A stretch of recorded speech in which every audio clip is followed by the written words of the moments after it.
There was no Truth Nigeria. There was no media organizations. And you know what was happening to those people? To Lawrence and Masara Kim and all of them?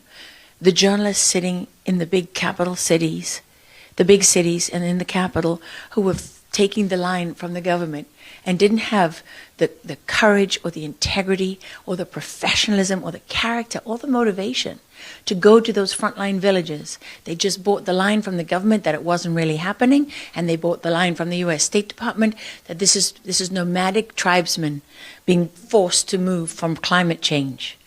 The Fulani are not really terrorists. Oh, the fact that they're Muslims got nothing to do with it. Because they're nomadic tribesmen, they're looking for other land. They're looking to go somewhere, you know, and that's forcing them to clash with the Christian villages. Nonsense. That's absolute nonsense.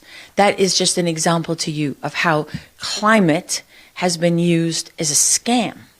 I mean, it's not just fake, it's much worse than that. All of these systems that are being implemented that are so profoundly dishonest, they're systems of control. How do we control the people, control the information and the narrative, and then have that as cover to do whatever it is that we want to do, which, by the way, is to go into Christian villages and not only annihilate people. I mean, in one of the recent attacks that Truth Nigeria has reported on, putting women and children inside cages in the market and burning them alive. I mean, I was sitting down to dinner in my hometown in Texas one Friday night years ago. My husband was with me. It was when we were trying to get the sound of freedom was being blocked because people didn't want child trafficking to be a conversation everyone was having. And we were doing our best to help get that movie put out. And I got a video. I showed it to my husband as we sat down. He couldn't eat. And it was a young 18-year-old, 17, 18-year-old girl from Nigeria who was pulled from one of the villages. And as they were slicing off her head, they were digging her baby out of her tummy. And she was well advanced in pregnancy. That's the reality of what, you know, when you put those numbers up and you go before your colleagues in Congress and you put those numbers forward, that's what it means in human terms. I mean, Lawrence once was calling Doug and myself, he's sitting in the back of a meat wagon on the bodies of his friends and neighbors with malaria. Remember, after that he went out with malaria for weeks.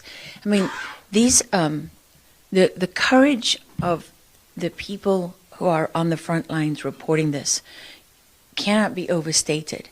But the challenge that they face is that the media itself denies the reality that they see and report on with their own eyes and ears. I mean, that's without conscience. Honestly, I stand before all of you in the National Press Club of the United States of America, the most powerful free nation on earth, where we have First Amendment rights. And I mean, I cannot say strongly enough to the press corps, do your job. Do your job.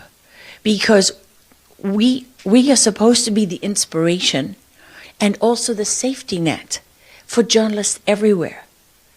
It is truly without conscience that you can witness the execution of people and have it denied because journalists are too lazy, too corrupt, too stupid, too cowardly to stand up and tell the truth.